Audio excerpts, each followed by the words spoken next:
নমো তচ্ছা ভগবতো অরহতো সম্মা সম্বুদ্ধচ্ছা। জগৎ পূজ্য মহাকারণিক তথাগত সম্যক সম্বুদ্ধ শ্রীচরণে কৃতজ্ঞ প্রণাম নিবেদন করে প্রজ্ঞাপারমিতে অংশগ্রহণকারী সকল উপাসক উপাসিকাগণের নিরোগ দীর্ঘায়ু সুখী জীবন তথা জ্ঞান বিমণ্ডিত জীবন কামনায় শুরু করতে চলেছি আজকের বিভঙ্গ আলোচনা ক্লাস।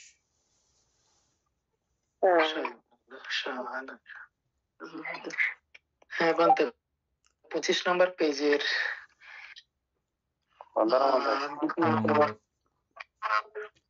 ওগুলো কি আর আজকে তার সহজাত পথে অনন্য পথে নিষ্ঠা পথে অস্থি পথে অভিজ্ঞতা পথে এগুলো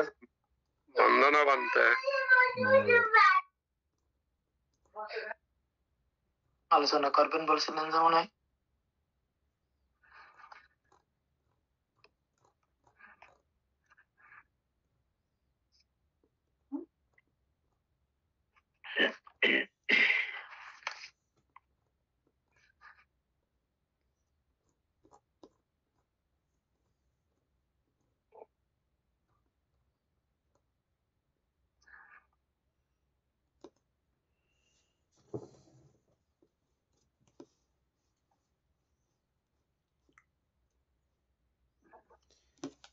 এগুলো হচ্ছে যে রূপের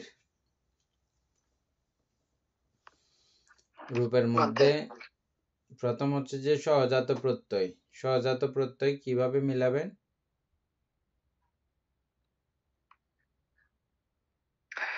অর্থাৎ বান্তে এগুলো একসাথে উৎপন্ন হবে আর কি বান্তে। হ্যাঁ, একসঙ্গেই জন্ম হয়, একসঙ্গে উৎপন্ন হয়। এগুলো একসঙ্গে কি? হ্যাঁ,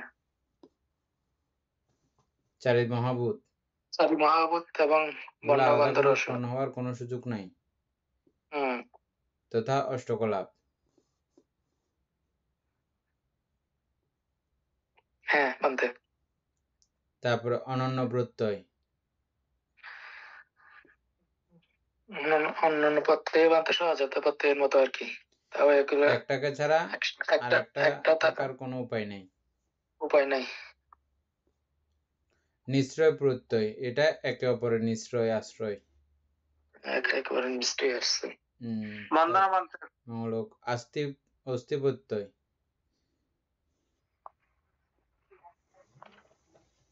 অস্থিপতি একই চারটেই থেকে একে অপরকে সহযোগিতা করে।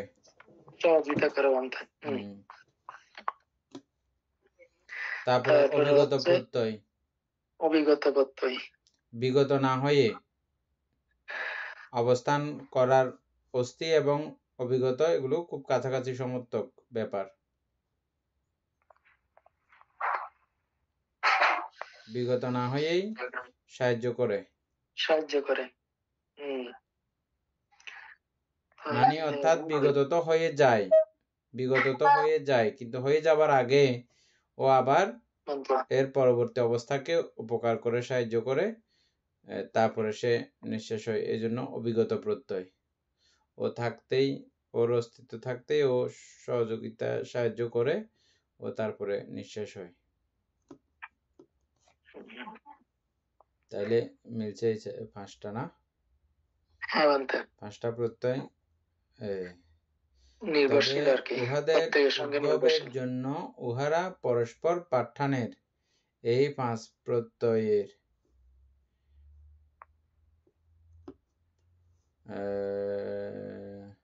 পরস্পরের সঙ্গে নির্ভরশীল আর কি। ধাতু নিজস্ব কর্ম সম্পাদন করে, কিন্তু অন্য ধাতু সমূহের কার্য সম্পাদনে উহা সাহায্য করে না।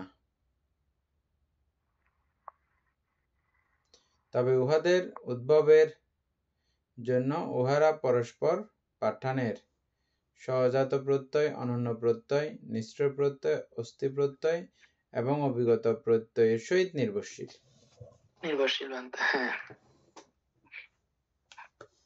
এরপর থেকে আজকে এরপর থেকে পড়েন। রিঙ্কু বাবু আসে নাই? কে কি পড়বেন নাকি?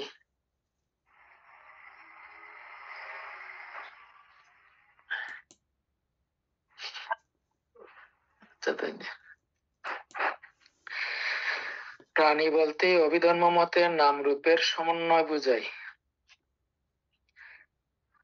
নাম রূপ 28 প্রকার রূপ, 52 প্রকার চৈতসিক এবং 89 প্রকার চিত্ত নিয়ে গঠিত। আজকে বানতে দাদা আসবে না তো আর কি।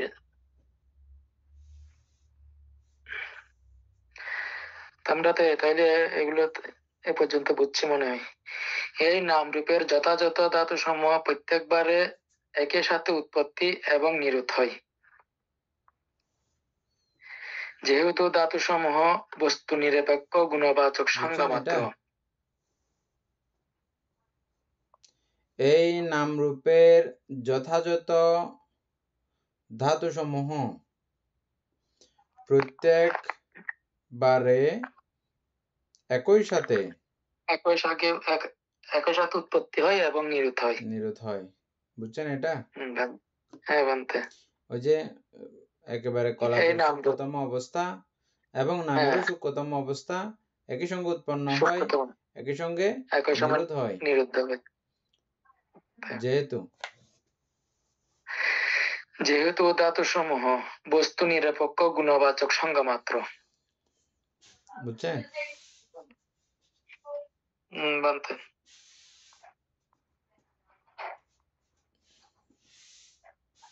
এরা বস্তু রহিত শূন্যতা মাত্র।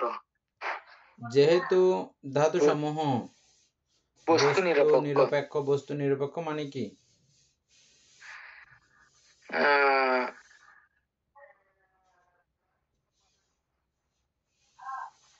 এটা তো গুণবাচক সংজ্ঞা মানতে। বস্তু নিরপেক্ষ হইলে বস্তু নিরপেক্ষ হচ্ছে যে এগুলো মানে ঠিকঠাক চারি মহাভূত বুঝতে না পারলে এটা বুঝবেন না। বুঝছেন? বস্তু নিরপেক্ষ মানে বস্তু নিরপেক্ষ আমরা তো এখানে তো বানতে ওই ওগুলো কোনো পটবী ধাতু, অপধাতু, বায়ু ধাতু, তেজ ধাতু এগুলো কোনো বস্তু না।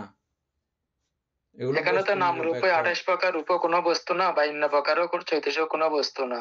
এবং এই চারি মহাভূত কোনো বস্তু না, এটা হচ্ছে যে ওই গুণ, গুণবাচক সংজ্ঞা মাত্র। ধাতু সমূহের গুণগুলো আর কি বানতে। ধাতু সমূহের গুণগুলো বললে হবে না, ওই ধাতু ওই গুণ। ধাতু সমূহের গুণগুলো বললে তার মানে ধাতু একটা আছে, এটার স্পেশাল ওই গুণটা আছে, এরকম করে বুঝে যাবে। আবার না, এখানে ধাতু সমূহ কথা আসছে যে বানতে চারি মহাভূত আর কি যে গুণগুলো আছে। আবার পড়েন জায়গাটা, তারপর বুঝে যাবেন। আবার পড়েন। যেহেতু আচ্ছা, যেহেতু ধাতু সমূহ বস্তু নিরপেক্ষ গুণবাচক সংজ্ঞা মাত্র। বুঝছেন এখন? মানে ওই ধাতু সমূহ ওই গুণবাচক, এগুলো বস্তু নিরপেক্ষ, এটা কোনো বস্তু না। এটা তো বস্তু না, এটা হচ্ছে যে একটা গুণ। ওই ধাতুগুলো হচ্ছে যে একটা গুণ, এটা বস্তু নিরপেক্ষ। এরা বস্তু রহিত, বস্তু রহিত কিন্তু শূন্যতা মাত্র। বুঝছেন? বস্তু রহিত এটা কথাটা বুঝছেন? মানে ওই গুণ আছে কিন্তু শূন্যতা আর কি। এখানে কোনো কিছু বস্তু রহিত, খালি। রহিত মানে খালি, বস্তু নাই, কোনো বস্তু নাই। গুণ আছে না, গুণগুলো আছে আর কি। গুণ আছে মানে তারপরে শূন্যতা। হ্যাঁ, কোনো বস্তু নাই, বস্তু রহিত। তাই আমরা শুধু এগুলো না বুঝলে, এই কথাগুলো না বুঝলে চারি মহাভূত বুঝতে পারবেন না। আর চারি মহাভূত না বুঝলে, সবাইকে বলতেছি, চারি মহাভূত না বুঝলে, যতক্ষণ চারি মহাভূত বুঝতে পারবেন না ততক্ষণ পর্যন্ত এই পঞ্চস্কন্ধ ভালো করে চেনা হবে না, জানা হবে না। আর পঞ্চস্কন্ধ চেনা জানা না হলে বিপাশনাও সঠিকভাবে করা হবে না, বোঝা হবে না। এবং এটা চেনা না হলে অনাত্মা সম্পর্কেও যথাযথ বোধগম্য কখনোই হবে না।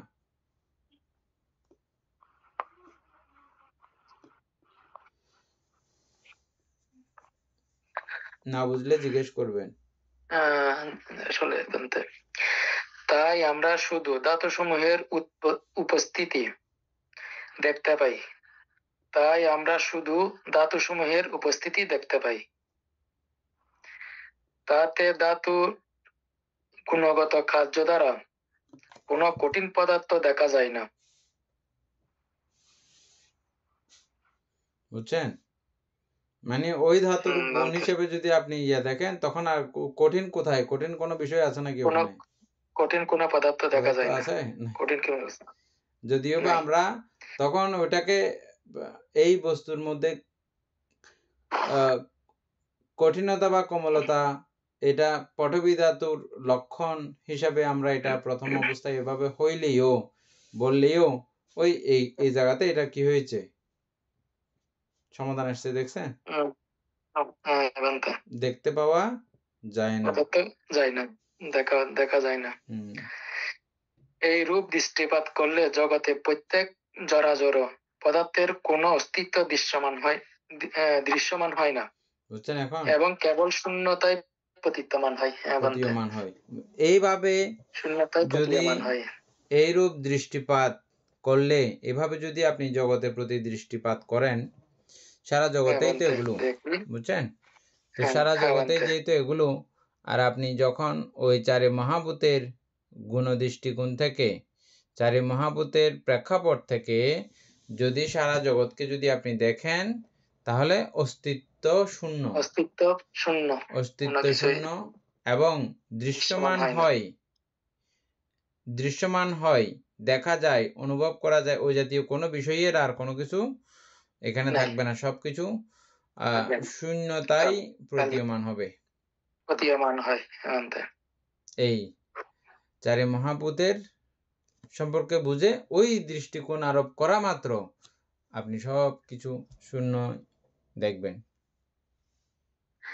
খুব সুন্দর করে বুঝিয়ে দিয়েছে তো বান্তে এখানে আরো। আমরা তো এগুলো পড়ি নাই না বান্তে আগে। কোনগুলো? এমনি না পড়লেও এগুলো তো আমি আপনাদের সঙ্গে বারবার এগুলো সম্পর্কে বারবার ঘষে ঘষে একই কথা অনেকবার বলা হয়েছে। অনেকবার বলা হয়েছে। না তবে এরকম করে বান্তে কোথাও মানে লিখার পাই নাই তো। না, এটা সেরা আমাদের দেখা মতো। সূত্র অনুসারে বিভাজন পর্বে প্রথম 6 প্রকার ধাতুর উল্লেখ দৃষ্ট হয়। সূত্র অনুসারে বিভাজন পর্বে প্রথমে 6 প্রকার ধাতুর উল্লেখ দৃষ্ট হয়, যথা পৃথিবী ধাতু, আপধাতু, তেজ ধাতু, বায়ু ধাতু, আকাশ ধাতু, বিজ্ঞান ধাতু। আচ্ছা, এখানে আকাশ ধাতু এবং বিজ্ঞান ধাতু আলাদা করে বলছে বান্তে। আকাশ ধাতু চিনেন? সূত্র আকাশ ধাতু চিনেন? আকাশ ধাতু রূপের আকাশ পরিচ্ছেদ রূপে টানা বানতে। পরিচ্ছেদ রূপ চিনেন? পরিচ্ছেদ তো মানে ওই আকাশ রূপ চিনেন?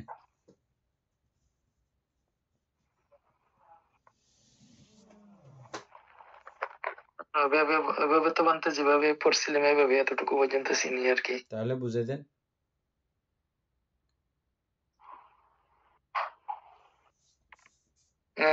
আকাশ ধাতু তো বানতে খালি আর কি, পুরো অর্থাৎ তেমনি দেখা যায়, কিন্তু এর মানে শেষ সীমানা মানতে নাই আর কি, খুঁজে পাওয়া যায় না আর কি।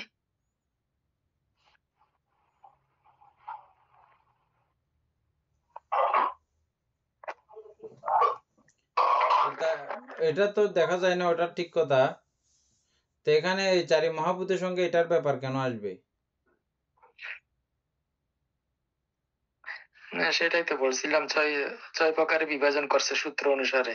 6 প্রকারের মধ্যে বিজ্ঞানটা আমিও বুঝতেছি না, বিজ্ঞানের জন্য বিজ্ঞান কিভাবে করছে মিলাইছে এটা পরে।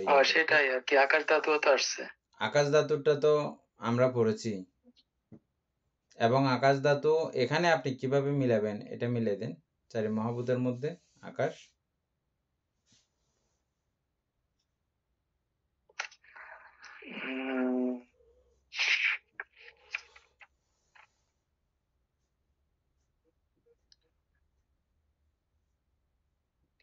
আপনি বললে মানতে ভালো হয়। আমি বুঝতে না। মানতে এখানে চারি ধাতুর অস্তিত্ব যখন দৃশ্যমান হয় না,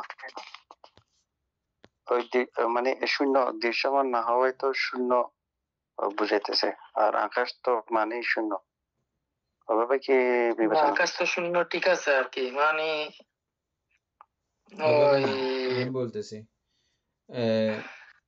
যখন এই চারি মহাভূত যখন একত্রীভূত হয়, এগুলোকে আপনি মার্বেল হিসেবে কল্পনা করেন। চারি মহাভূতের প্রত্যেকটা অষ্টকলাপের অংশকে আপনি মার্বেলের মতো করে চিন্তা করেন। আর এই মার্বেলগুলো যদি আমরা যদি কোনো গ্লাসে যদি নিই, তাহলে মার্বেলের চারপাশে কিছু কিছু কিছু কিছু জায়গা থাকে, যতই আমরা টাইট ফিট মার্বেল দিই না কেন, কিছু কিছু এরকম খালি জায়গা থেকে যায়। এগুলো যেহেতু যুক্ত জয়েন্ট পদার্থ না, আলাদা আলাদা কণা, আলাদা আলাদা মার্বেল, এগুলো ওখানে পানি দিলে পানিগুলো ঢোকার জায়গা থাকে না। আমি কিন্তু এক গ্লাস কিন্তু মার্বেল দিয়ে দিয়েছি, দিলেও আর তারপরেও কিন্তু পানি ঢুকাইতে পারি। আচ্ছা, এটা মার্বেলের উদাহরণ গেল। তারপর বালুর উদাহরণে আসেন। আমরা এক গ্লাস বালু নিলাম, টাইট ফিট করে দিয়েছি, কিন্তু তথাপিও আপনি পানি দেন, ওখানে পানি ঢুকতেছে কেন?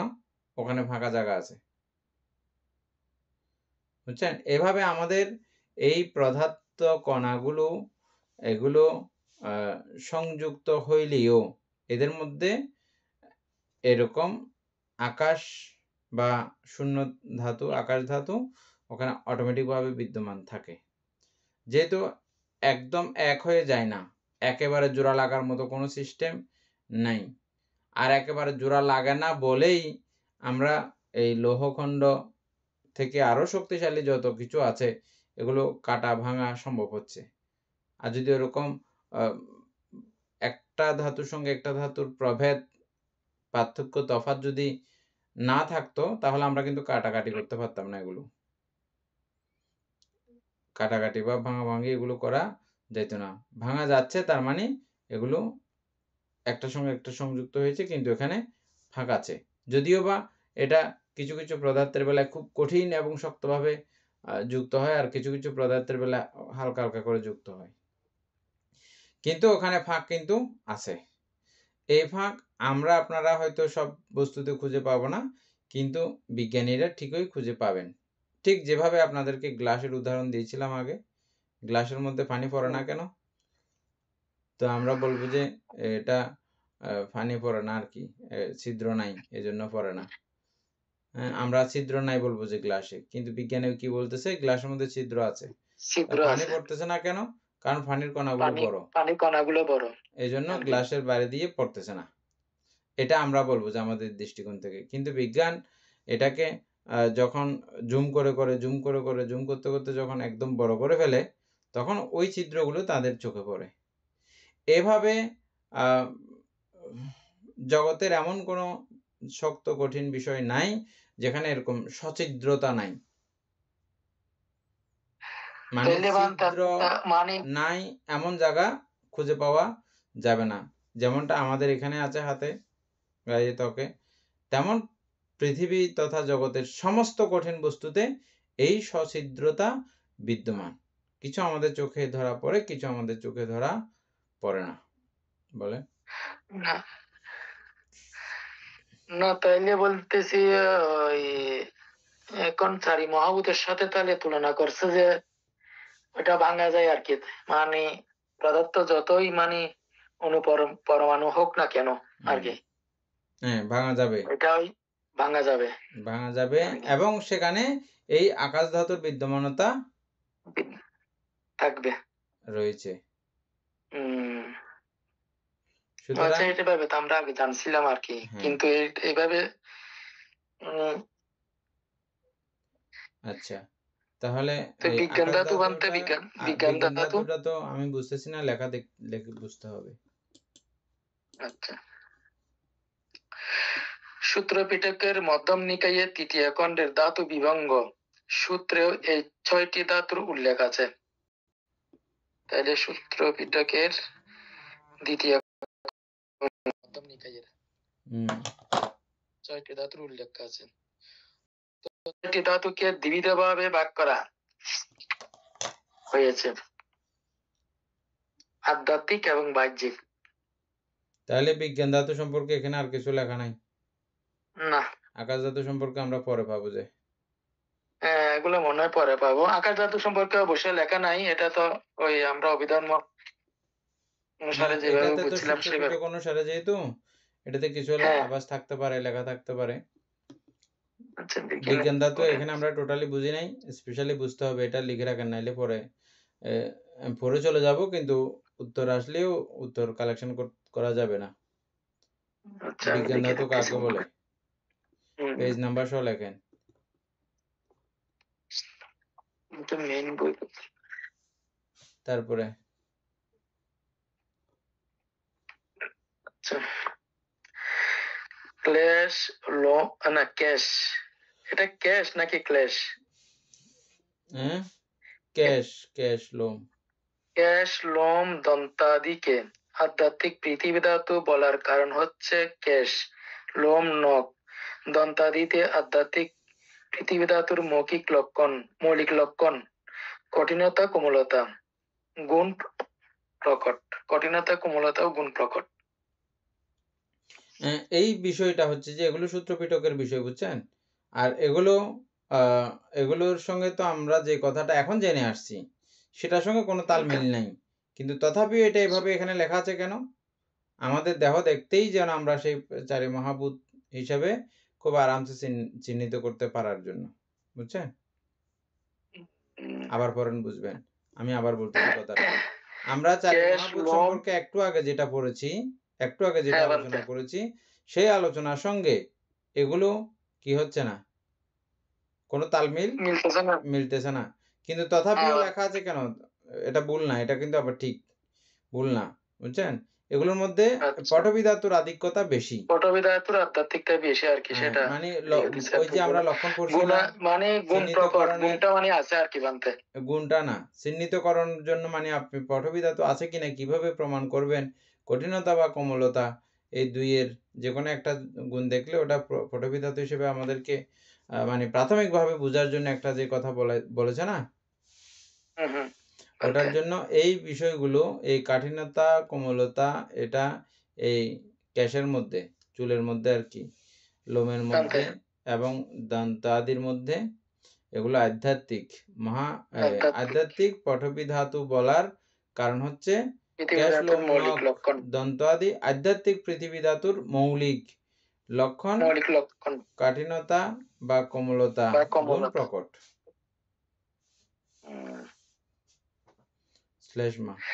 শ্লেষ্মা পুজ রক্ত ঘর্ম ইত্যাদিতে আপদাতুর মৌলিক লক্ষণ সংযুক্তি বা বন্ধন গুণ প্রকট। তৈলি শ্লেষ্মা পুজ রক্ত ঘর্ম ইত্যাদিতে আপদাতুর মৌলিক লক্ষণ সংযুক্তি বা বন্ধন গুণ প্রকট। সেখানে ভাগ করছে তৈলি এখানটা বানতে আবার না বানতে আমার মাথায় একটা ওইটা আসতেছে আর কি, স্ল্যাশ মাতে মানে তো এই কেন মানে ইয়া নাই, মানে পটভি ধাতুর কোমলতা কঠিনতা কোমলতা নাই। আচ্ছা, তো সবগুলো তো আছে না, এমন সবগুলো তো আছে, কিন্তু মানে আলাদা আলাদা করে ফেলছে আবার, আলাদা করছে যে। আচ্ছা, ইয়া বেশি আর কি, আমি প্রথমে সেই কথাটা বলেছি আপনাকে। আচ্ছা, এখন বুঝছি আর কি। অর্থাৎ সাধক ধ্যান করার সময় এই 32 অসুচি প্রদত্ত 32টা বিষয় বুদ্ধ নির্দিষ্ট করে দেখাই দিয়েছেন না, আমাদের শরীরে এই 32টা বিষয় আছে, কিন্তু আসলে কি আমাদের শরীরে এই 32টা বিষয়? অনন্ত রকমের, অনন্ত এক এক সাইডের মাংস এক এক রকমের বিষয়, এগুলোকে তো হাজার রকমের কোটি রকমের নাম দিলেও শেষ হবে না। যেমন এখন চিকিৎসা বিজ্ঞানে দিয়েছে না, এক একটার এক এক জায়গার নাম এক এক রকম, এক এক রক্তকণিকার নাম এক এক রকম দিয়েছে না, বুঝছেন? এগুলোর কোনো শেষ নাই, কিন্তু আমাদেরকে বুদ্ধ ধ্যান করার সাথে এবং এটাকে যথাযথভাবে দেখার জন্যে, এটা যথাস্বরূপ দেখার জন্য 32 প্রকারের অসুচি পদার্থ হিসেবে প্রভেদ করে দেখিয়েছেন। ওই ধ্যান করার সময় এই বিষয়টা যাতে কাজে লাগাইতে পারে, হ্যাঁ, এগুলো চারি ধাতু সমষ্টিকৃত বিষয়, ওটাও যেন এখানে অ্যাড করা যায়, সংযুক্ত করা যায়, বুঝছেন?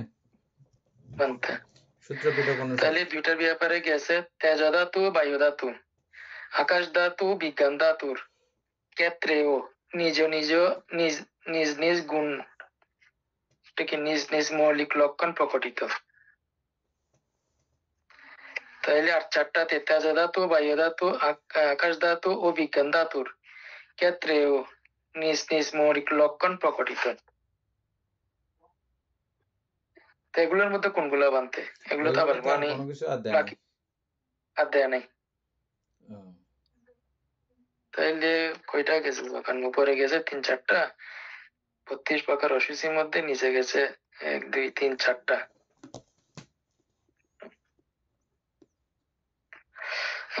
আচ্ছা, যাই হোক, দ্বিতীয় পর্যায়ে এটা কি? সুখ ধাতু, দুঃখ ধাতু, সমনস্য ধাতু, দমনস্য ধাতু, উপেক্ষা ধাতু ও অবিদ্যা ধাতু। এবং তৃতীয় পর্যায়ে কাম ধাতু, ব্যাপাদ ধাতু, বিহিংসা ধাতু, নিষ্ক্রম ধাতু, আব্যবাদ ধাতু ও অবিহিংসা ধাতুর অনুপক্ষানুভাবে বিস্তারিত ব্যাখ্যা করা হয়েছে।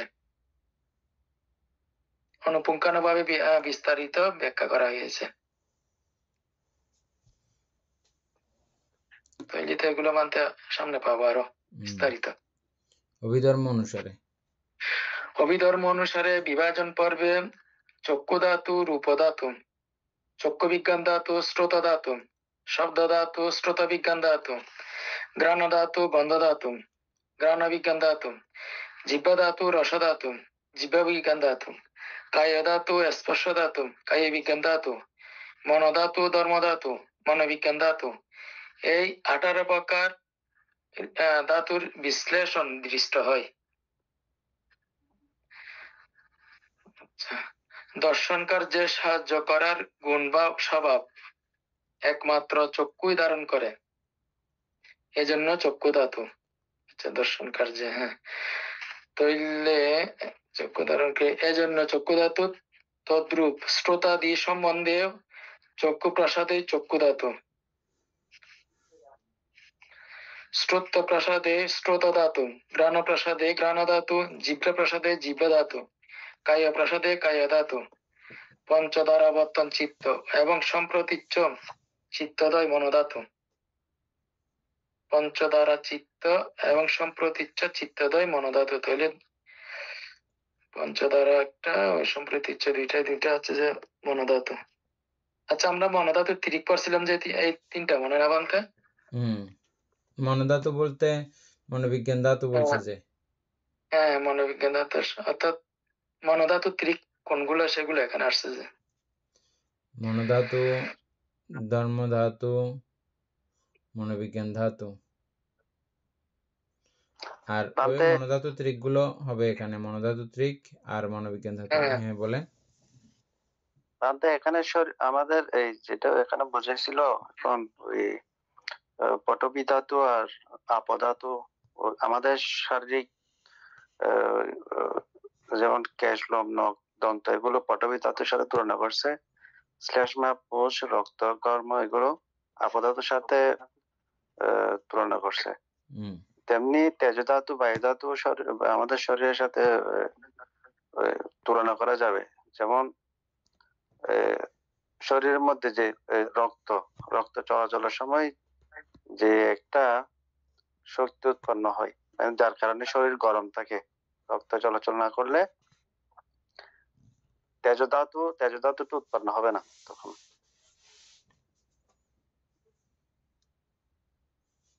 তারপর বায়ু ধাতু বলেন। বায়ু ধাতু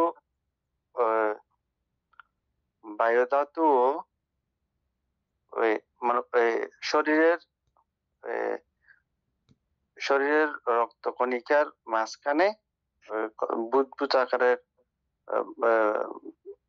বায়বীয় পদার্থ না থাকলে এটা মুভমেন্ট করতে পারবে না। তার মানে এই বায়ু ধাতুও আছে এবং তেজ ধাতুও আছে, বুঝছেন? ওটার চলাচল হোক বা না হোক, এটা প্রত্যেকটা পদার্থের মধ্যে ওই তাপটা আছে। এমনি নর্মালি এটা আলাদা আলাদা করে দেখানো হইলেও এখানেও চারি ধাতু আছে, মান মধ্যে বলেন বা চুলের মধ্যেও বলেন। বায়ু ধাতুটা আরো আমরা স্পষ্ট করে বলতে পারবো এভাবে, যেমন আমরা যখন ওই আঙ্গুল মটকা ফুটাই, ওইটাতে একরকম একটা গ্যাস ওখানে থাকে।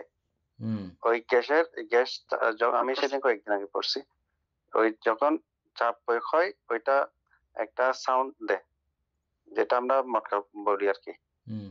আমাদের শরীরের মধ্যে বিভিন্ন জায়গায়, বিশেষ করে হাড়ের দুইটা হাড়ের জোড়া যেটা আছে আপনার জয়েন্টের মধ্যে গ্যাস উৎপন্ন হয়ে থাকে সবসময়। লাভা জাতীয় লাভা না, ওখানে লাভার সাথেও গ্যাস উৎপন্ন হয়ে থাকে, বাতাসটাতে চাপ প্রয়োগ হলে ওই আওয়াজ সৃষ্টি হয়। তো আমাদের শরীরের মধ্যে বায়ু ধাতু তেজ ধাতু দুটোটাই আছে।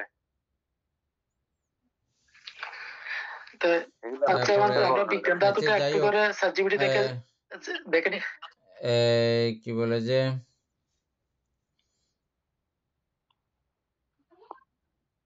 এখন যেভাবে আপনি বলতে চেষ্টা করতেছেন ওগুলোর মধ্যে পড়ে থাকলে আবার ইয়া হবে না, মানে এই জিনিসটা আবার বিভ্রান্তির একটা কারণ হয়ে যাবে। আমি আপনার কথা সেজন্য শুনতেছি, মানে এই সূত্র পিটকের এই আলোচনাটা আমি এখনই বলে দিয়েছি এটা কি জন্য। এটা জাস্ট আমরা এই চারি মহাভূতের সঙ্গে এটার এই কথাটা এখানে আসার কারণ হচ্ছে যে আমরা যাতে এটা চারি মহাভূতের স্থূল আর কি, এটা স্থূল বিষয়। আর আমরা এর একটু আগে যেটা আলোচনা করে আসছি এটা খুব সূক্ষ্ম বিষয়, চারি ধাতুকে খুব সূক্ষ্ম থেকে সূক্ষ্মতর ভাবে জানা। ওই সূক্ষ্মতর এটা বুঝে গেলে আবার এটা তখন কি এটা আবার এখানে এরকম কেন আছে, বুঝছেন? এমনি এটাতে লিখে দেওয়া হয়েছে এখানে এটার আধিক্য বেশি বিদায় ওই গুণের বা কাঠিন্যতা বা কোমলতা এটা দ্বারা আমরা পটবিধাতন প্রমাণ করি যে কোনো বস্তুর মধ্যে। তারপরে গতিশীলতা এটার দ্বারা আমরা বায়ু প্রমাণ করি কোনো বস্তুতে। তারপরে হচ্ছে যে তাপ, প্রত্যেকটা বিষয়ের একটা যে তাপ আছে, প্রত্যেকটা বস্তুর যে একটা তাপ আছে ওটার দ্বারা আমরা তেজ ধাতু নির্বাচন করি। তারপরে প্রত্যেকটা বিষয় বন্ধন, বাতাসগুলো এখানে কিন্তু বন্ধিত হয়ে আছে। আমাদের কাছে মনে হয় এটাকে ছুটাছুটি মনে হয়, কিন্তু না, এটা এদের মতো করে এটা একটা বন্ধন ক্ষমতার মধ্যে আছে। যেটা বর্তমান সায়েন্সের খুব ভালো করে বুঝবে। আমরা পানিতে যেরকম টাইট ফিট করে আছে, পানি থেকে এটা একটু আর কি, আর একটু পাতলা আর কি আমাদের যে বায়ুমণ্ডলের ব্যাপারটা। হ্যাঁ, নির্দিষ্ট বায়ুমণ্ডল যেখানে নাই ওখানে আর বাতাসগুলো নাই যে, কিন্তু যত পর্যন্ত বায়ুমণ্ডল এগুলো কিন্তু এরকম একটার সঙ্গে একটা এখানেও বন্ধিত হয়ে আছে। অক্সিজেন যেটাকে আমরা বলতেছি বা বিভিন্ন বায়ুমণ্ডলের বিভিন্ন রকমের বায়ু আছে না, বিভিন্ন রকমের বাতাস আছে না, এগুলো একটার সঙ্গে একটা এভাবে বন্ধিত। এখানেও চারি ধাতু আছে, সে বাতাসগুলোর মধ্যেও চারি ধাতু বিদ্যমান, যদিও বা এই বাতাসকে ওভাবে আমরা দেখতেছি না, কিন্তু ওখানেও চারি ধাতু আছে। যাই হোক, কি বলতেছিলেন? আমরা একটু বিজ্ঞান ধাতুটা মানে সাজিবিলি থেকে চিনে নিলে ভালো হতো না? একটু করে দেখেন।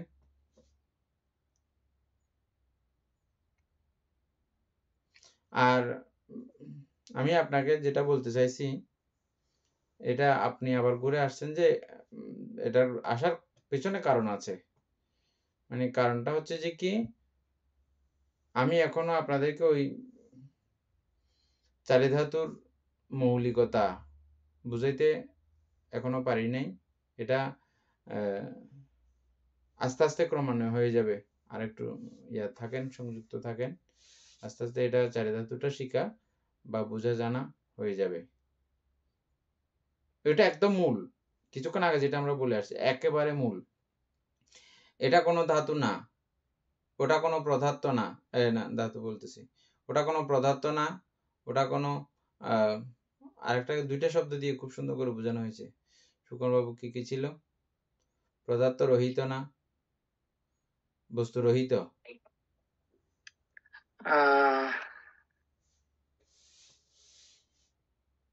কোন জায়গায় পড়ছিলাম? পটবী ধাতু বস্তু রহিত একদম উপরে ছিল, এবং কোনো পদার্থ রহিত। এটা একটা গুণবাচক অবস্থা মাত্র। হ্যাঁ, এটা একটা গুণবাচক। হ্যাঁ বানতে, এগুলো কোনো পদার্থ না। পদার্থ না। তো পদার্থ যদি না হয় তাহলে এগুলোর মধ্যে আবার আনতেছি ঘটনা কি তাহলে? উল্টো হয়ে যাচ্ছে যেহেতু না ধাতু জিনিসটা? সমূহ বস্তু নিরপেক্ষ গুণবাচক সংজ্ঞা মাত্র। হ্যাঁ, বস্তু নিরপেক্ষ গুণবাচক সংজ্ঞা মাত্র। এরা বস্তু তাহলে রহিত এটা শূন্যতা আমরা মাত্র। বস্তুর সঙ্গে মিলাচ্ছি। ঘটনা কি? ঘটনা হচ্ছে যে এটা ধ্যানের জন্য প্রযোজ্য, এবং ভিক্ষুদের এটা দেখতে খুব সুবিধা, সাধক সাধিকাদের দেখতে এটা সুবিধা হবে, যারা ওই সূক্ষ্ম পর্যন্ত বুঝবে না তাদের জন্য।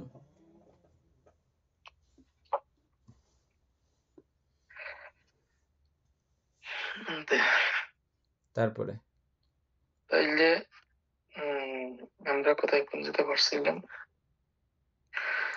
পঞ্চধারাবর্তন চিত্ত এবং সম্প্রতিচ্ছ চিত্তদ্বয় মনোধাতু। রূপালম্বন রূপধাতু, শব্দালম্বন শব্দধাতু, গন্ধালম্বন গন্ধধাতু, রসালম্বন রসধাতু, স্পর্শ আলম্বন স্পর্শ ধাতু। সুপ্রিয় বাবু বিজ্ঞান ধাতু বলছিল যে, বিজ্ঞান ধাতুটা একটু করে আপনি চ্যাটজিপিটি থেকে বের করে ফেলেন। তো আমি বলতেছি, এটা এভাবে লিখছি এখানে চ্যাটজিপিটিতে। বিজ্ঞান ধাতুর মূল অর্থ এটি চেতনা সংখ্যাত। ওটা ওটা হলো, ওটা জানি, ওটা না। আপনি এভাবে লেখেন, সূত্রপিটক মতে 6 প্রকার ধাতুর বিন্যাস করা হয়েছে। 6 প্রকারের মধ্যে আপধাতু, এই 4 মহাভূত এগুলোও লিখবেন, এবং আকাশ ধাতুও লিখবেন, এবং বিজ্ঞান ধাতুও লিখবেন, এবং প্রত্যেকটা কিছুর সংজ্ঞা, এই 6 প্রকার ধাতুর সংজ্ঞা এভাবে বললে তখন আপনাকে এটা উত্তর দেবে যে। আর বিজ্ঞান ধাতু বললে আপনাকে বলে দেবে যে চিত্ত। লিখছে যে 6 প্রকার বিজ্ঞান ধাতু। না, 6 প্রকার বিজ্ঞান ধাতু 6 না। প্রকার এগুলো আমরা পাইছিলাম আর কি। এগুলো না, এগুলো না। আপনি এটা চক্ষু শ্রোত ঘ্রাণ জিহ্বা কাই এগুলো আর কি। আপনি এভাবে লিখতে হবে এটা, ওই যে 4 মহাভূত, সূত্রপিটক মতে 6 প্রকার ধাতু: পটবী ধাতু, আপধাতু, বায়ু ধাতু, তেজ ধাতু, এবং আকাশ ধাতু, বিজ্ঞান ধাতু। এই বিজ্ঞান ধাতুটা কি? ওখানে ওভাবে লিখলেই পাবেন আপনি, না হলে হবে না। এমনি বিজ্ঞান ধাতু এটা আলাদা, আমাদের মনোবিজ্ঞান ধাতু আর কি, বুঝছেন? তো আমি এখানে জিজ্ঞেস করার কারণ হচ্ছে যে কি, এটা এই বিজ্ঞানে 4 মহাভূতের ধাতুর সঙ্গে এটা সংযুক্ত হলো কেন, বা কি জন্য, কি কারণে, এটার জন্য এটা দেখলে একটু করে বের হবে। অবশ্যই আমরা বইয়ের মধ্যে পরে এটা পাবো, তথাপি আপনি দেখেন চ্যাটজিপিটিতে। সুকনবাবু তারপরে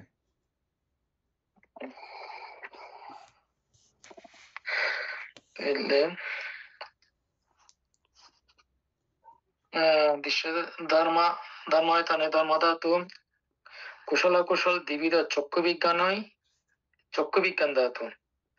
সেই রূপ স্রোত বিজ্ঞানই সেই রূপ স্রোত বিজ্ঞান ধাতু, ঘ্রাণ বিজ্ঞান ধাতু, জীব বিজ্ঞান ধাতু, কায় বিজ্ঞান ধাতু। কুশলাকুশল দ্বিবিধ চক্ষু বিজ্ঞানই চক্ষু বিজ্ঞান ধাতু। তাইলে কুশলের অকুশল চক্ষু বিজ্ঞান। আচ্ছা, তাহলে সেই রূপ শ্রোত বিজ্ঞান ধাতু, ঘ্রাণ বিজ্ঞান ধাতু, জীব বিজ্ঞান ধাতু, কায় বিজ্ঞান ধাতু। আচ্ছা, দ্বিপঞ্চ বিজ্ঞান ও মনোধাতু ত্রিক ছাড়া, দ্বিপঞ্চ বিজ্ঞান ও মনোধাতু ত্রিক ছাড়া অবশিষ্ট 76 প্রকার মনোবিজ্ঞান ধাতুই মনোবিজ্ঞান ধাতু। আচ্ছা,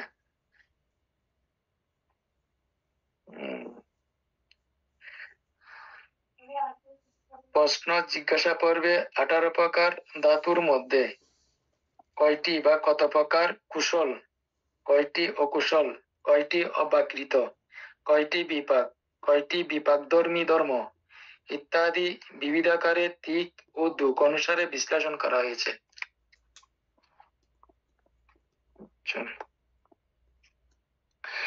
কার্য কারণে ধাতু সমূহের উদয় বিলয় হয়। ধাতু সমূহের জীবন্ত বৈশিষ্ট্য হচ্ছে নামরূপ। ওটার কর্ম এবং চিত্ত সন্ততি দ্বারা উদ্ভূত তাপ। আগে বলা হয়েছে যে তাদের উদয় বিলয় আছে। যখন ওদের বিলয় হচ্ছে এবং একই পরিস্থিতি আর উদয় হচ্ছে না, যখন ওদের বিলয় হচ্ছে এবং একই পরিস্থিতি আর উদয় হচ্ছে না, এটাও তো মানে একটু মানে বিলয় হলে এই যে বিলয় যেরকম করে হয়েছে, বিলয়ের সময় যেমন অবস্থা ছিল, আবার উদয়ের সময় সেকেন্ডটা একই রকম হবে, এরকম কোনো কথা নেই। কোনো কথা নেই। এটার মাধ্যমেও অনিশ্চিত অনিত্য এটা বোঝানো হয়েছে। একই রকম না, একই বিষয় না, এটা আলাদা ছিল, ওটা পরবর্তীটা আলাদা। সম্প্রতিচ্ছা সন্তিরের নাশ, আবার সন্তিরের সম্প্রতিচ্ছা না, ওটা আলাদা, আবার এটা আলাদা। ওই কথার সঙ্গে এটার পুরো কোনো মানে এমনি বুঝতেছি আর কি। তারপরে তখন ওদের মৃত্যু হয়েছে বলা হয়। আচ্ছা, যখন ওদের বিলয় হচ্ছে এবং একই পরিস্থিতি আর উদয় হচ্ছে না, তখন ওদের মৃত্যু হয়েছে বলা হয়। বুঝছেন? আচ্ছা, বলতে মানে এখনকার রূপকোষ, রূপকণা, এটা যখন মরে যাচ্ছে বা বিলয় হয়ে যাচ্ছে, বিলয় হয়ে যাওয়া মানে মরে যাওয়া আর কি, এটা মরে গেছে। সেম আর একটা সেম হয় নাই, ওটা আর একটা যেটা আবার পুনরায় হয়েছে। কিভাবে হয়েছে? যেরকম এই মহা সৌরজগতের কারণে তথা আমাদের এই পৃথিবী শক্তিগত কারণে সৌরজগতের সাপোর্ট সমর্থনে এটা ক্রমান্বয়ে বড় হয়েছে, বড় হয়ে চলেছে আরো। ঠিক একইভাবেও এখানেও এই সমস্ত কার্যক্রম বিদ্যমান আমাদের দেহে, বুঝছেন? এবং এই মহাপৃথিবীর ভিতরের আভ্যন্তরীণ ব্যাপারটাও ঠিক একই কারণে, এরকম পরিবেশগত কারণে প্রত্যেকের সঙ্গে এভাবে মিলেমিশে একাকার করে রয়েছে এবং প্রতি মুহূর্তে উৎপন্ন এবং ধ্বংসের মধ্য দিয়ে। হ্যাঁ বলেন। এটা আমি চ্যাটজিপিটি থেকে জিজ্ঞেস করছি। সূত্রপিটক মতে পটভি ধাতু, অপধাতু, তেজ ধাতু, বায়ু ধাতু, আকাশ ধাতু, বিজ্ঞান ধাতু, এই 6 প্রকার ধাতুর মধ্যে বিজ্ঞান ধাতু কি? এভাবে লিখছি। তখন চ্যাটজিপিটি বলছে যে সূত্রপিটকে 6 ধাতু বলতে যে তালিকাটি দেওয়া হয়, পটভি ধাতু হচ্ছে কঠিনতা, আপধাতু হচ্ছে প্রবাহ বা সংযুক্তি, তেজ ধাতু তাপ বা শক্তি, বায়ু ধাতু হচ্ছে গতি বা চাপ, আকাশ ধাতু হচ্ছে শূন্যস্থান বা ফাঁকা, বিজ্ঞান ধাতু হচ্ছে চেতনার উপাদান। এখানে প্রথম 5টি হচ্ছে পঞ্চ মহাভূত আর বিজ্ঞান ধাতু হচ্ছে মন বা চেতনার উপাদান। আচ্ছা ঠিক আছে, তাহলে ওভাবে হলে মিলবে আর কি, ওরকম হলে তো ওই চেতনার মাধ্যমে নিয়ে গেছে যে বানতে আর কি। মানে আর যাবতীয় ষাট পুরা ওই বিজ্ঞান ধাতুটা হচ্ছে যে ওই 5 বাদ দিয়ে বাকিগুলো সব বিজ্ঞান ধাতুরই অন্তর্গত। তারপর লিখছি যে কেন একে 6 ধাতুর মধ্যে রাখা হয়েছে হলো দেহ, আর বিজ্ঞান ধাতু হলো মানসিক উপাদান যা ওই 5 ধাতুর অভিজ্ঞতা অর্জন করে। এই 6টি মিলে ব্যাখ্যা করা হয় কি দ্বারা দেহ গঠিত। ঠিক আছে, ওগুলো আমরা জানি, আমরা আলাদা কোনো কিছু আসবে কিনা এটা চিন্তা করছিলাম। ওটা তো মানে এখানে পুরা 6 বিজ্ঞান ধাতু এগুলো ওই নামরূপ চলে আসছে আবার সেখানে পুরা। সেটা দিয়ে বুঝাচ্ছে যে বানতে রূপের ব্যাপার থাকবে না, এটা নাম দিয়ে বুঝাইছে যে নামও সংযুক্ত হয়ে গেছে। আচ্ছা যাই হোক, তাহলে আর কোনো ঝামেলা নাই এটাতে। চশমা লাগবে না, যেহেতু তাই না? কোনো সাহায্য ছাড়া আমরা চলতে, বলতে, শ্বাস প্রশ্বাস নিতে বা অন্যান্য শারীরিক কাজ করতে পারি, সেহেতু আমরা ধারণ করি যে জীবন নামক পৃথক বস্তু আছে। সুতরাং প্রচলিত মতে আমরা মনে করি আমরা জীবন ধারণ করি। এতে আমাদের মনে জীবন সম্বন্ধে এক ধারণা জন্মে। তাতে মনে হয় সত্যই জীব, অথবা জীবই সত্য, অথবা সত্যই জীব ও শরীর। এভাবে আত্মার অস্তিত্ব সম্বন্ধে ধারণা জন্মে। বুঝছেন? এই জায়গাটা বারবার পড়তে হবে, বেশ কয়েকবার। আচ্ছা। সুপ্রিয় বাবু, বুঝছেন এই যেহেতু কথাটা? কোনো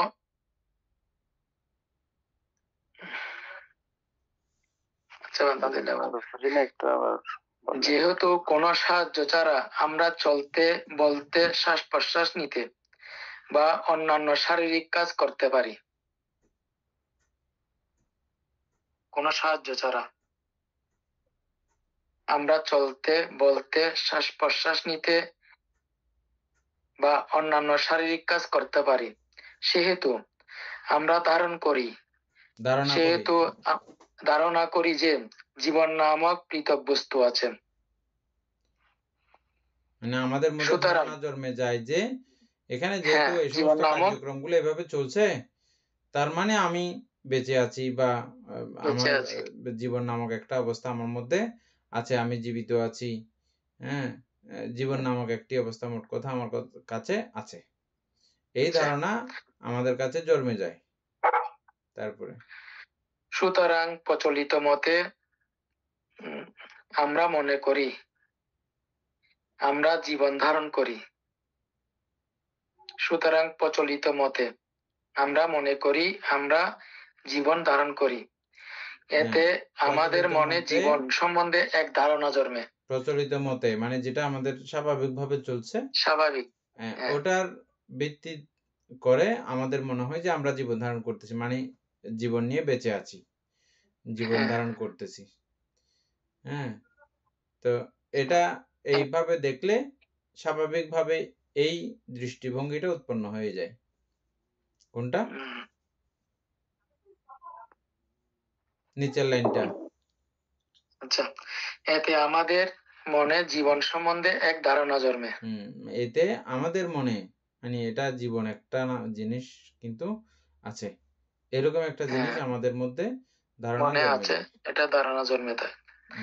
তাতে মনে হয় সত্যই জীব, অথবা জীবই সত্য, অথবা সত্যই জীব ও শরীর। বুঝছেন? এখন ওই ধারণাকে কেন্দ্র করে, অর্থাৎ তাতে মনে হয় সত্যই জীব, সত্যই জীব, অথবা জীবই সত্য, অথবা সত্যই জীব ও শরীর, শরীর মানে শরীর ওই সত্যের সঙ্গে সম্পর্কিত হয়ে সম্পর্কিত। এভাবে আত্মার অস্তিত্ব সম্বন্ধে ধারণা জন্মে। বুঝছেন? মানে আত্মা আছে, আত্মা আছে, এই ধারণা আমাদের জন্মে যায়। ভগবান তথাগত বুদ্ধ আত্মার অস্তিত্ব সম্বন্ধে মিথ্যা দৃষ্টি দূরীভূত করার জন্য ধাতু সম্পর্কে ব্যাখ্যা করেছিলেন। ধাতু সম্পর্কে ব্যাখ্যা করেছেন এই আত্মার অস্তিত্ব বোঝার জন্য, মিথ্যা দৃষ্টি দূর করার জন্য। প্রকৃতপক্ষে ধাতু সমূহের বস্তু নিরপেক্ষ গুণাবলী ছাড়া বাড়ি, মানুষ, আমি তুমি সে বলতে কিছুই নেই।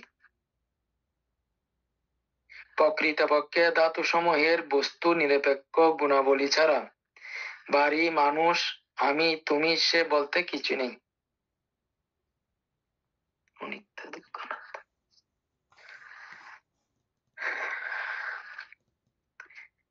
ধাতু কথায় স্কন্ধ বলতে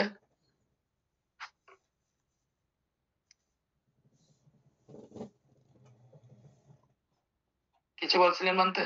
না।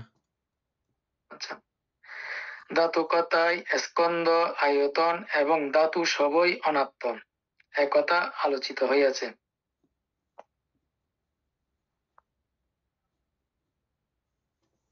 সুতরাং আত্মা বলতে কিছু নেই, কেবলমাত্র স্কন্ধ, আয়তন এবং ধাতুসমূহের উৎপত্তি বিলয় আছে।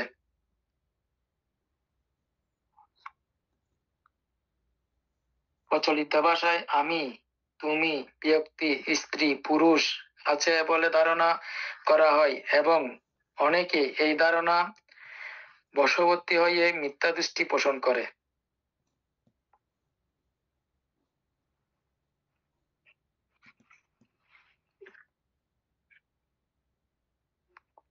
এটা আবার প্রচলিত ভাষায় আমি, তুমি, ব্যক্তি, স্ত্রী, পুরুষ আছে বলে ধারণা করা হয় এবং অনেকেই এই ধারণা বশবর্তী হয়ে মিথ্যা দৃষ্টি পোষণ করে। একটু গভীরভাবে চিন্তা করলে ধাতুসমূহের উৎপত্তি বিলয় ছাড়া আর কিছুই দেখা যায় না। বুঝছেন না? যদি বানতে যদি এই উদয় বিলয়ের অনিত্যতা উপলব্ধি করা যায়, জগতে আমাদের অস্তিত্ব দুঃখ বলে প্রতীয়মান হয়। যারা দুঃখ মুক্তি লাভে সচেষ্ট হন, যারা দুঃখ মুক্তি লাভে সচেষ্ট হন, তারাই নির্বাণ সাক্ষাৎ করতে পারেন। খুব সুন্দর করে বুঝিয়ে দিই।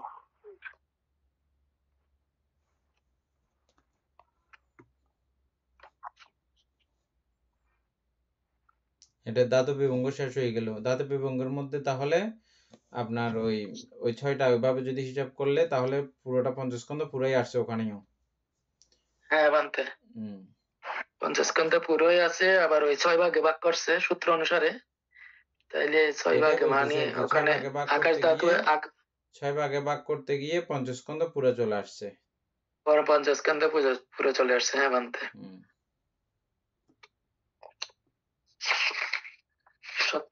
কয় মিনিট আছে? 4 মিনিট আছে আর কি না, আজকে তো টাইম শেষ হয়ে গেছে। 4 মিনিট আছে।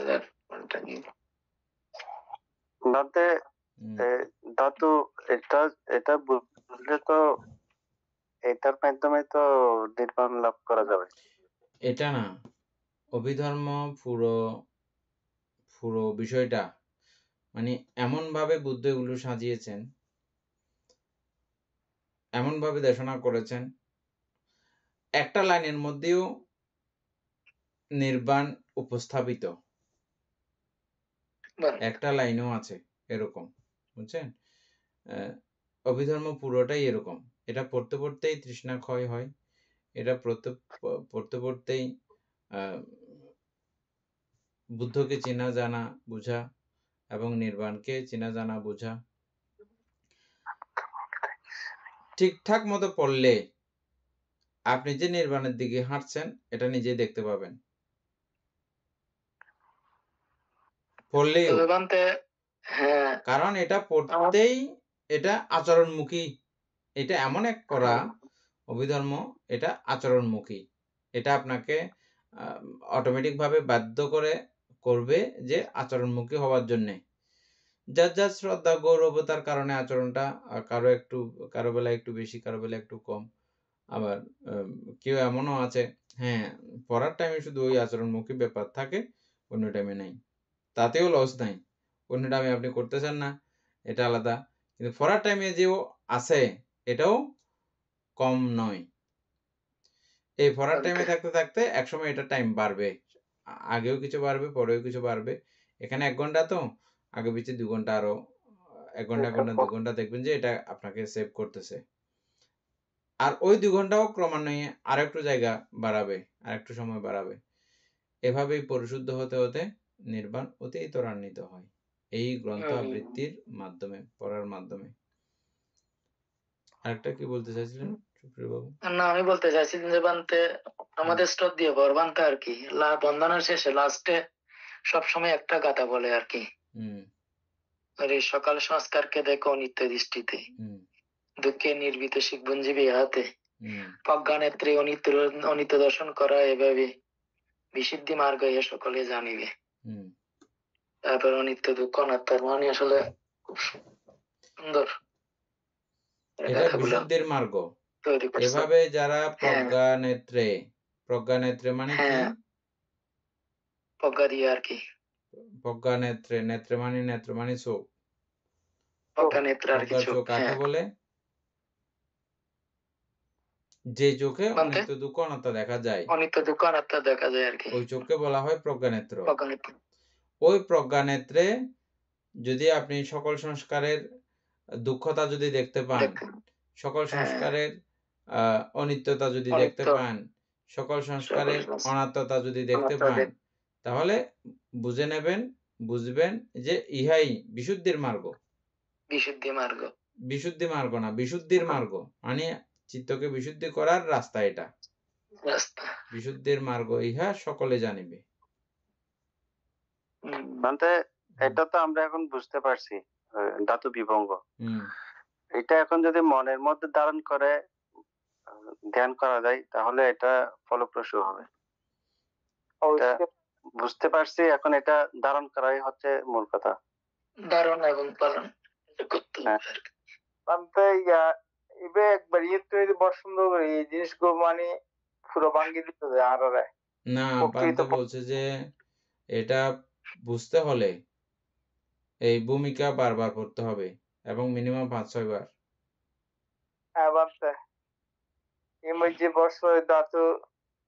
আমরা বেশ কয়েকবার বান থেকে ফোন করে ফেলছি, তো আনতে বলছি যে ভূমিকাটা 5-6 বার পড়তে হবে।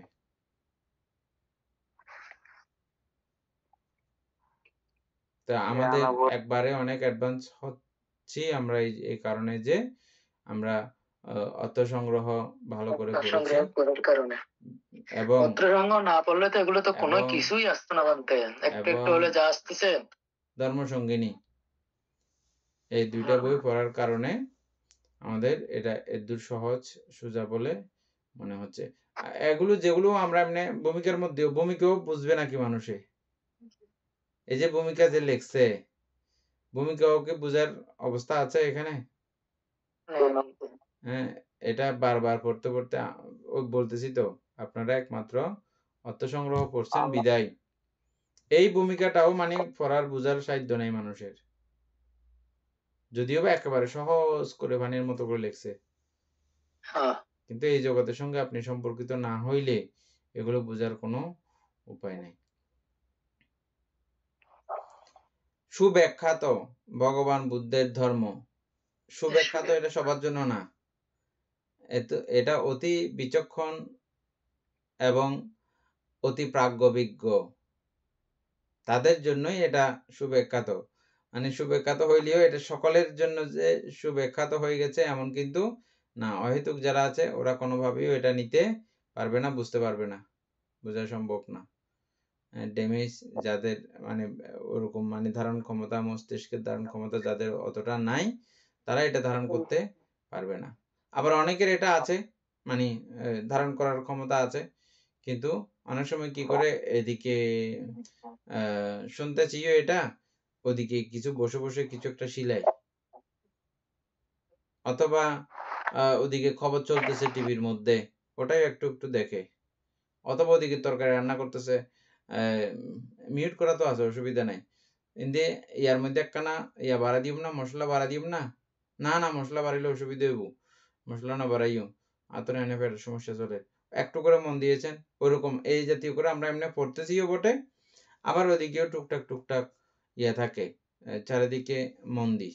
যদি তেমন হয় তাহলে আপনার আছে, কিন্তু এমনি ত্রিহেতুকতা আছে, এটা বোঝার মতো পাওয়ার ক্ষমতা আছে, কিন্তু আপনার ওই মনোযোগিতার অভাবে আপনি এটা পারবেন না। সেজন্য আমি সবাইকেই বলছিলাম, যাদের যাদের সাধ্য সামর্থ্যের ক্ষমতার মধ্যে আছে, দেখলে আপনাদেরকে আরো একটু সচেতনতা বাড়বে। ও বান্দা আমাকে দেখে থাকছে, বা সবাই আমাকে দেখতেছে, আমি এখন ঠিক পড়ার মতো করেই পড়বো, তাহলে দেখবেন আপনাদের আরো বেশি শিক্ষা হচ্ছে, বেশি বোঝা হচ্ছে। কিন্তু এটা ইয়া করতে গিয়ে, একটা লাভ করতে গিয়ে আরো 10টা গন্ডগোল হয়ে যাবে, বুঝছেন? তো যাই হোক, আপনারা চেষ্টা করবেন প্রত্যেকে এরকম ধর্মাসনে বসে সুন্দর করে এগুলো পড়ার জন্য। সদ্ধর্মপ্রাণ প্রিয় উপাসক উপাসিকা বৃন্দা, এতক্ষণ যাবত আমরা অতীব গুরুত্ব, আমি কথাটা আবার এতদিন পরে বলার পেছনে কারণ হচ্ছে যে এই বইটা আমরা এখন শুরু করছি। আমি আগেই বলেছি অত সংগ্রহ পড়ার নাই, কোনো সমস্যা নাই, কিন্তু এটা আমরা শুরু করেছি আবার নতুন করে। এটাতেই পুরো আবার বুদ্ধির পুরো কারিকুলাম ধর্মটা প্রত্যেকটা বইয়ের সঙ্গে সংযুক্ত করেও আছে, একটা বোঝাও কম না। এবং এটা ওইভাবেই বুঝবো আমরা যাতে একদম সূচনা থেকে পুরোটা বুঝতে পারেন, সেজন্যই আমি মনোযোগটা বারবার কামনা করতেছি। তাহলে মজা, প্রীতি, আনন্দ সবগুলো একদম ভরপুর করে, মহা অমৃত, মহারস, এগুলো যারা পান করবে না তারা বুঝবে না। তো আমরা এতক্ষণ যাব যে পুনরাশি অর্জন করেছি, সে পুনরাশি অনন্ত চক্রবালী সত্যগণকে দান করছি, গুরুভান্তি দিবকে দান করছি, মাতা পিতাগণকে দান করছি, এবং এই পুণ্যরাশির কাছে আমরা প্রত্যেকেই প্রার্থনা করব নির্বাণ লাভ, অবধি অসৎ ব্যক্তি, মূর্খ ব্যক্তি পাপ মৃত্যুর সংসর্গ লাভ না করে সদা সর্বদা জ্ঞানদর্শী কল্যাণ মিত্রের সান্নিধ্য সংসর্গ লাভ করতে সক্ষম হয়, এরূপ সাধকামনা পোষণ করে আজকের মতো ক্লাস এখানে সমাপ্ত করছি।